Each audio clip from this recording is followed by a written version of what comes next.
நம்ம ஆல்ரெடி GitHubல வந்து எப்படி ஒரு ரெபாசிட்டரி வந்து கிரியேட் பண்றது அப்படின்னு வந்து பார்த்துருந்தோம். நீங்க இன்னும் ரெபாசிட்டரி எப்படி கிரியேட் பண்றது அப்படின்னு பார்க்கல அப்படின்னா இந்த வீடியோவை பார்த்துட்டு அதுக்கப்புறம் இந்த வீடியோ வந்து பாருங்க. அண்ட் இப்போ நம்ம என்ன பார்க்கலாம்னா நம்ம இங்கே கிரியேட் பண்ணியிருக்க நம்ம ரெபாசிட்டரியை வந்து லோக்கல்ல எப்படி க்ளோன் பண்றது அண்ட் அங்கே கண்டென்ட்டை சேஞ்ச் பண்ணி அதை எப்படி இந்த சர்வருக்கு வந்து அப்டேட் வந்து பண்றது அப்படின்னு வந்து பார்க்கலாம். சர்வர் அப்படிங்கிறது ஒன்றும் கிடையாது. நான் GitHub பிளாட்ஃபார்மை தான் வந்து சர்வர் அப்படின்னு வந்து சொல்கிறேன். ஸோ இங்கே தான் நமக்கான ஒரிஜினல் சோர்ஸ் வந்து இருக்கும். நம்ம இதை லோக்கலில் காப்பி பண்ணிட்டு அங்கே நமக்கு என்ன சேஞ்சஸ் வேணாலும் பண்ணிக்கலாம். ஒன்ஸ் அந்த சேஞ்சஸ் ஓகே அப்படிங்கும்போது அந்த சேஞ்சஸை நம்ம இங்கே GitHub வெப்சைட்டில் அதை அப்டேட் வந்து பண்ணிக்கலாம்.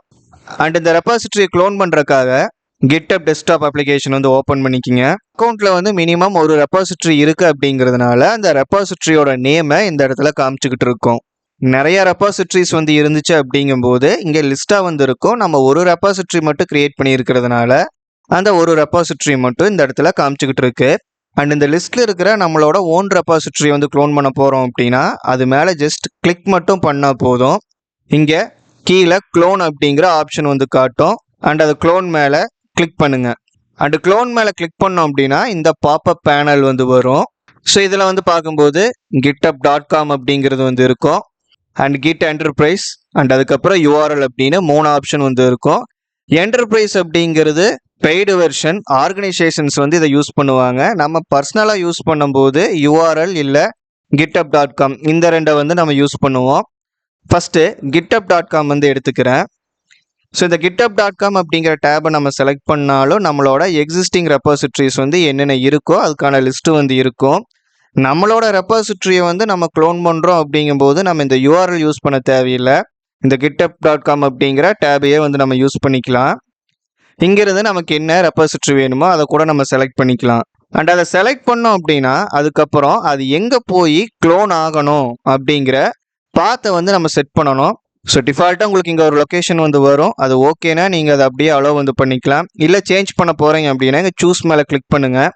அண்ட் உங்களுக்கு எந்த லொக்கேஷனில் அந்த ரெபாசிட்டரி க்ளோன் பண்ணணும்னு நினைக்கிறீங்களோ அந்த லொக்கேஷன் வந்து செலக்ட் பண்ணிவிட்டு அங்கே ஒரு புது ஃபோல்டர் வந்து கிரியேட் பண்ணிக்கங்க. இங்கே நான் கிட் அப்படின்னு நேம் வச்சுக்கிறேன். என்ட்ரு கொடுத்துட்டு அதை செலக்ட் வந்து பண்ணிக்கலாம். இப்போ லொக்கேஷனை வந்து அதை அக்செப்ட் பண்ணிக்கும். அதுக்கப்புறம் க்ளோன் வந்து கொடுத்துடலாம். இப்போ ரெபாசிட்டரி வந்து க்ளோன் பண்ணிக்கிச்சு. மினிமம் ஒரு ரெபாசிட்டரி கூட நம்ம க்ளோன் பண்ணல அப்படின்னா தான் நமக்கு இதுக்கு முன்னாடி இருந்து இன்டர்ஃபேஸ் வந்து இருக்கும். மினிமம் ஒரு ரெபாசிட்டரி வந்து நம்ம க்ளோன் வந்து பண்ணிட்டோம் அப்படின்னா அதுக்கப்புறம் GitHub டெஸ்க்டாப்போட யூசர் இன்டர்ஃபேஸ் வந்து எப்போவுமே இந்த மாதிரி தான் வந்து இருக்கும். இப்போ ஃபைல் மேனேஜர் வந்து ஓப்பன் பண்ணிக்கிறேன். அதில் டெஸ்க்டாப் வந்து செலக்ட் பண்ணிக்கிறேன். இங்கே பார்க்கும்போது கிட்டுங்கிற ஃபோல்டர் வந்து இருக்கும். அண்ட் அதை தான் வந்து நம்ம க்ளோன் பண்ணுறதுக்கான லொக்கேஷனை வந்து செலக்ட் பண்ணியிருந்தோம். ஸோ அதுக்குள்ளே நம்ம ரெபாசிட்டரிக்காக ஃபோல்டர் வந்து கிரியேட் ஆகிருக்கு. அதுக்குள்ளே ரெபாசிட்டரியில் இருந்த ஃபைல்ஸ் வந்து கிரியேட் ஆகிருக்கும். கிட்டிக்னு வரும், ரீட்மியும். அண்ட் .git அப்படின்னு ஒரு ஃபோல்டர் வந்து இருக்கும்.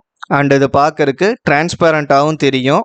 சிலருக்கு இது மேபி தெரியாமல் இருக்கலாம். இந்த ஃபோல்டர் தெரியல அப்படின்னா வியூ ஆப்ஷன் போயிட்டு அதில் ஷோ அப்படிங்கிற ஆப்ஷன் வந்து செலக்ட் பண்ணிவிட்டு ஹிடன் ஐட்டம்ஸ் வந்து செக் பண்ணிக்கிங்க. பட் இது உங்களுக்கு தெரியணும் அப்படின்னு அவசியம் கிடையாது. இந்த ஃபோல்டர் எதுக்காக அப்படின்னா நம்ம ஆல்ரெடி பார்த்துருந்தோம் கிட் வந்து ஒரு வெர்ஷன் கண்ட்ரோல் சிஸ்டம் அப்படின்னு வந்து பார்த்துருந்தோம். அதாவது ஒரு ப்ராஜெக்ட்டுக்கான மல்டிபிள் வெர்ஷன்ஸை ஒரே ரெபாசிட்டரியில் வந்து நம்மளால் ஸ்டோர் பண்ணி வைக்க முடியும் அப்படின்னு வந்து பார்த்துருந்தோம். அண்ட் அந்த வெர்ஷன்ஸை ஹேண்டில் பண்ணுறதுக்காக இந்த கிட் ஃபோல்டர் அப்படிங்கிறது வந்து நமக்கு யூஸ் ஆகும். பட் அதை பற்றி நம்ம லேட்டரான வந்து பார்க்கலாம். இப்போ என்ன பண்ணலான்னா திரும்பவும் GitHub டெஸ்க்டாப் வந்து எடுத்துக்கிறேன். ஸோ இங்கே பார்க்கும்போது நம்ம க்ளோன் பண்ண ரெபாசிட்டரியோட நேம் வந்து இருக்கும். பக்கத்துலேயே ஒரு ட்ராப் டவுன் ஐக்கான் வந்து இருக்கும். அதை செலக்ட் பண்ணோம் அப்படின்னா நம்ம என்னென்ன ரெபாசிட்டரிஸை வந்து க்ளோன் பண்ணியிருக்கிறோமோ அதுக்கான லிஸ்ட்டு வந்து இந்த இடத்துல இருக்கும். நம்ம இப்போ ஒரு ரெபாசிட்டரி மட்டும் க்ளோன் பண்ணியிருக்கிறதுனால அந்த ஒரு ரெபாசிட்டரி நேம் மட்டும் காமிச்சிக்கிட்டு இருக்கு. அண்ட் அது மேலே கிளிக் பண்ணனாலும் நமக்கு சேம் வந்து இ-காமர்ஸ் அப்படிங்கிறத வந்து இருக்கும். அண்ட் இப்போ என்ன பண்ணலான்னா இந்த இ-காமர்ஸ் ரெபாசிட்டரியை வந்து நம்ம விஷுவல் ஸ்டுடியோ கோடில் வந்து ஓப்பன் பண்ணிக்கலாம். ஸோ அதுக்காக நம்ம விஷுவல் ஸ்டுடியோ கோடை ஓப்பன் பண்ணி இங்கே நேவிகேட் பண்ண தேவையில்லை. GitHub டெஸ்க்டாப்பும் விஷுவல் ஸ்டுடியோ கோடும் ரெண்டுமே மைக்ரோசாஃப்டோட அப்ளிகேஷன்ஸ் அப்படிங்கிறதுனால லிங்கிங் வந்து டைரெக்டாக இருக்கும். ஸோ இந்த இடத்துல பார்த்தீங்கன்னாவே open in Visual Studio Code அப்படிங்கிற ஆப்ஷன் வந்து இருக்கும். இதை செலக்ட் பண்ணோம் அப்படின்னாவே நம்மளோட ரெபாசிட்டரியை வந்து டைரெக்டாக விஷுவல் ஸ்டுடியோ கோடில் வந்து ஓப்பன் பண்ணிக்கும். அண்ட் ஃபஸ்ட் டைம் ஓப்பன் பண்ணுறீங்க அப்படிங்கும்போது இந்த பாப்பப் விண்டோ வந்து வரும். இதில் இங்கே செக் பண்ணிவிட்டு yes I trust the authors அப்படின்னு இந்த பட்டன் வந்து செலக்ட் பண்ணிக்கங்க. அண்ட் ஆஸ் யூஷுவல் அந்த git ignore அண்ட் readme அப்படின்னு நம்ம ரெபாசிட்டரி கிரியேட் பண்ணும்போது ஆட் பண்ண அந்த 2 ஃபைல்ஸ் வந்து இருக்கும். இப்போ இங்கே என்ன பண்ணுறேன்னா ஒரு புது ஃபைல் வந்து கிரியேட் பண்ணிக்கிறேன். அண்ட் இதுக்கு data.txt அப்படின்னு நேம் வந்து கொடுத்துக்கிறேன். ஒரு நார்மல் ஒரு டெக்ஸ்ட் ஃபைல் வந்து கிரியேட் பண்ணியிருக்கேன். அண்ட் இங்கே திஸ் இஸ் சாம்பிள் ஃபைல் அப்படின்னு இதில் டெக்ஸ்ட் வந்து ஆட் பண்ணிக்கிறேன். ஸோ இப்போ பார்க்கும்போது நம்மளோட ரெபாசிட்டரியில் இந்த புது ஃபைல் வந்து லோக்கலாக வந்து கிரியேட் பண்ணியிருக்கோம். பட் இதுவே நம்ம github.comல வந்துட்டு நம்மளோட இங்கே ரெபாசிட்டரியை வந்து ரெஃப்ரெஷ் பண்ணோம் அப்படின்னாலும் அந்த ரெபாசிட்டரி கிரியேட் பண்ணும்போது நம்ம ஆட் பண்ண git ignoreம் readme ஃபைல் இது 2 மட்டும்தான் வந்து இருக்கும். நம்ம புதுசாக கிரியேட் பண்ண அந்த ஃபைல் அப்படிங்கிறது இங்கே வந்திருக்காது. அண்ட் இந்த மாதிரி ஒரு ரெபாசிட்டரியை நம்ம க்ளோன் பண்ணி லோக்கலில் ஏதாவது சேஞ்சஸ் வந்து பண்ணுறோம் அப்படின்னா அந்த சேஞ்சஸ் வந்து எங்கே போயிருக்கோம் அப்படின்னா ஃபஸ்ட்டு நம்மளோட GitHub டெஸ்க்டாப்பில் வந்து ஆட் ஆகிருக்கும். ஸோ இங்கே பார்க்கும்போது நம்மளோட ரெபாசிட்டரியில் ஒரு சேஞ்சஸ் வந்து இருக்குது அப்படின்னு வந்து காட்டுது. ஒன் சேஞ்சு ஃபைல் அப்படின்னு வந்து இருக்குது. அண்ட் அது என்ன ஃபைல், அதில் என்ன சேஞ்ச் வந்து இருக்குது அப்படின்னு வந்து காட்டுது. இப்போ ஜஸ்ட் இந்த சேஞ்சஸை வந்து எப்படி நான் கிட்டோட க்ளவுடுக்கு வந்து எடுத்துகிட்டு போகிறது, அதாவது github.comக்குள்ளே எடுத்துகிட்டு போகிறது அப்படின்னு வந்து ஷோ பண்ணுறேன். நெக்ஸ்ட் வீடியோவில் வந்து நம்ம இதை இன்னும் டீப்பாக வந்து பார்க்கலாம். நம்ம லோக்கலில் பண்ணுற ஒரு சேஞ்சை க்ளவுடுக்கு எடுத்துகிட்டு போகணும் அப்படின்னா ஃபஸ்ட்டு இந்த இடத்துல கிளிக் பண்ணி அதுக்கான ஒரு டைட்டில் வந்து ஆட் பண்ணியிருக்கணும். நான் வந்து இனிஷியல் கமிட் அப்படின்னு வந்து டைட்டில் வந்து கொடுத்துக்கிறேன். டைட்டில் அப்படிங்கிறது மேண்டட்ரி, டிஸ்கிரிப்ஷன் அப்படிங்கிறது ஆப்ஷனல் தான். அண்ட் இதெல்லாம் எதுக்காக அப்படின்னு அப்கமிங் டாபிக்ஸில் வந்து பார்க்கலாம்.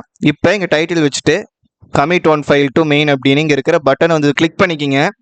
கிளிக் பண்ணிங்கன்னா இங்கே புஷ் ஆர்ஜின் அப்படின்னு வந்து வந்திருக்கும், அதை செலக்ட் பண்ணிக்கிங்க. அண்ட் இங்கே புஷ் ஆர்ஜின் வந்து நம்ம கொடுத்துட்டோம் அப்படின்னா லோக்கலில் பண்ண சேஞ்சஸ் எல்லாமே க்ளவுடுக்கு வந்து மூவ் ஆயிரும். இப்போ ப்ரௌசர் வந்துட்டு இந்த பேஜை ரெஃப்ரெஷ் வந்து பண்ணலாம். ஸோ இப்போ பார்க்கும்போது நம்மளோட ரெபாசிட்டரியில் நம்ம புதுசாக ஆட் பண்ண data.txt அப்படிங்கிற ஃபைல் வந்து ஆட் ஆகிருக்கு. அண்ட் இங்கே ஒரு ஃபைல் மேலே கிளிக் பண்ணால் அதுக்குள்ளே இருக்கிற கண்டென்ட்டை பார்க்கல அப்படின்னு நான் ஆல்ரெடி சொல்லியிருந்தேன். ஸோ அது மேலே கிளிக் பண்ணோன்னே இங்கே பார்க்கும்போது நம்ம லோக்கலில் ஆட் பண்ண this is a sample file அப்படிங்கிற டெக்ஸ்ட் வந்து இங்கே நமக்கு விசிபிளாக இருக்குது. அண்ட் ரெபாசிட்டரி வந்து நம்ம க்ளோன் பண்ணும்போது இனிஷியலாக ஒரு யூஐ வந்து இருந்துச்சு. மினிமம் ஒரு ரெபாசிட்டரியை வந்து க்ளோன் பண்ணதுக்கப்புறம் யூஐ இந்த மாதிரி மாறிடுச்சு. இதுக்கப்புறம் நம்ம ஒரு ரெபாசிட்டரியை வந்து க்ளோன் பண்ணணும் அப்படின்னா எங்கே கிளிக் பண்ணணும் அப்படின்னு பார்த்தீங்கன்னா இங்கே நம்ம ரெபாசிட்டரி நேம் இருக்கிற இடத்துல கிளிக் பண்ணணும். அண்ட் இங்கே ஆட் அப்படிங்கிற ஒரு ஆப்ஷன் வந்து இருக்கும். அதில் க்ளோன் ரெபாசிட்டரி அப்படிங்கிற ஒரு ஆப்ஷன் வந்து இருக்கும். அண்ட் அதை கிளிக் பண்ணாலும் நம்ம ஆல்ரெடி பார்த்த இந்த பாப்அப் பேனல் வந்து வரும். அண்ட் github.comல வந்து நம்ம அக்கௌண்ட்டுக்கு கீழே இருக்கிற ரெபாசிட்டரி மட்டும்தான் வந்து ஷோ பண்ணிகிட்டு இருக்கும். அண்ட் நீங்களே மல்டிபிள் அக்கௌண்ட்ஸ் வச்சுருந்தீங்க அப்படின்னாலும் கரண்ட்டாக எந்த அக்கௌண்ட்டை வச்சு லாகின் பண்ணியிருக்கீங்களோ அந்த அக்கௌண்ட்டுக்குள்ளே என்ன ரெபாசிட்டரிஸ் இருக்கோ அது மட்டும்தான் இங்கே இருக்கும். உங்களோட வேறு அக்கௌண்ட்டில் இருக்கிற ரெபாசிட்டரிஸ் இங்கே க்ளோன் பண்ணணும், இல்லை மற்றவங்களோட ரெபாசிட்டரிஸை வந்து இங்கே க்ளோன் பண்ணணும் அப்படின்னா நம்ம அதுக்கு இந்த URL அப்படிங்கிற டேப் தான் வந்து யூஸ் பண்ணணும். அண்ட் URL டேப்பை செலக்ட் பண்ணதுக்கப்புறம் நம்ம மற்றவங்களோட ரெபாசிட்டரிக்கான URL வந்து இந்த இடத்துல மென்ஷன் பண்ணணும். இப்போ என்ன பண்ணுறேன்னா நான் ப்ரௌசர் வந்து வந்துக்கிறேன். இங்கே இன்னொரு டேப் வந்து க்ரியேட் பண்ணிவிட்டு என்னோட இன்னொரு அக்கௌண்ட்டை வந்து நான் எடுத்துக்கிறேன். ஸோ github.com/ என்னோட யூசர் நேம் வந்து கொடுத்துக்கிறேன். என்னோட ப்ரொஃபைல் வந்து ஓப்பன் ஆயிருச்சு. இதில் ரெபாசிட்டரிஸ் அப்படிங்கிறது வந்து நான் செலக்ட் பண்ணிக்கிறேன். இதில் என்கிட்ட ஒரு ரெபாசிட்டரி வந்து இருக்குது, அதை செலக்ட் பண்ணுறேன். இதில் கோட் அப்படிங்கிற ஆப்ஷன் வந்து இருக்கும், அதை செலக்ட் பண்ணோன்னா லோக்கல் அப்படிங்கிற ஆப்ஷன் வந்து இருக்கும். அதில் HTTPS அப்படிங்கிற டைட்டில் கீழே ஒரு லிங்க் வந்து கொடுத்துருப்பாங்க. இந்த லிங்க்கை வந்து நம்ம காப்பி பண்ணிக்கணும். இந்த லிங்க்கை காப்பி பண்ணிவிட்டு நம்மளோட GitHub டெஸ்க்டாப் வந்துட்டு இந்த URL டேப்பில் இங்கே வந்து நம்ம பேஸ்ட் வந்து பண்ணிடணும். பேஸ்ட் பண்ணிவிட்டு அதுக்கான லொக்கேஷனை வந்து நம்ம செலக்ட் பண்ணணும். ஸோ ஆல்ரெடி அது டெஸ்க்டாப்குள்ளே இருக்கிற கிட் ஃபோல்டரை தான் வந்து லொக்கேஷன் எடுத்திருக்கு. இந்த டாஸ்க் மேனேஜர் அப்படிங்கிற அந்த ரெபாசிட்டரி வந்து க்ளோன் பண்ணுறதுக்கு லொக்கேஷன் வந்து சூஸ் பண்ணிட்டோம் அப்படின்னா அடுத்து க்ளோன் வந்து கொடுத்துடலாம். இப்போ இதையும் வந்து லோக்கலில் க்ளோன் வந்து பண்ணிக்கிச்சு. இப்போ ஃபைல் மேனேஜர் எடுத்துகிட்டு அதை செக் பண்ணுவோம். ஸோ இங்கே பேக் வந்து வரேன். ஸோ இப்போ பார்க்கும்போது டெஸ்க்டாப்குள்ளே இருக்கிற கிட்டுங்கிற ஃபோல்டருக்குள்ளே 2 ரெபாசிட்டரி வந்து க்ளோன் ஆகிருக்கு. அண்ட் நம்மளோட GitHub டெஸ்க்டாப் வந்து எடுத்து பார்த்தோம்னாலும் இந்த இடத்துல கிளிக் பண்ணும்போது நமக்கு க்ளோன் பண்ணியிருக்கிற 2 ரெபாசிட்டரியுமே வந்து ஷோ பண்ணும். ஸோ இப்போ நம்மளோட ரெபாசிட்டரி ஆகட்டும் இல்லை மற்றவங்களோட ரெபாசிட்டரி ஆகட்டும் எப்படி நம்ம க்ளோன் பண்ணுறது அப்படின்னு வந்து பார்த்தோம். அண்ட் நம்மளோட ரெபாசிட்டரியில் நம்ம லோக்கலில் பண்ணுற சேஞ்சஸ் எல்லாம் GitHub சர்வருக்கு எப்படி எடுத்துகிட்டு போகிறது அப்படிங்கிறத பேசிக் லெவலில் வந்து பார்த்துருந்தோம். அண்ட் இந்த வீடியோ அவ்வளோதான். இந்த வீடியோ உங்களுக்கு யூஸ்ஃபுல்லாக இருந்தால் லைக் பண்ணுங்கள். அண்ட் கிட்டை கம்ப்ளீட்டாக கற்றுக்கணும் அப்படின்னு நினச்சிங்கன்னா மறக்காமல் நம்ம சேனலுக்கு சப்ஸ்கிரைப் வந்து பண்ணுங்கள். அண்ட் கிட்டோட பிளேலிஸ்ட்டையும் கம்ப்ளீட்டாக பாருங்கள். தேங்க்ஸ் ஃபார் வாட்சிங்.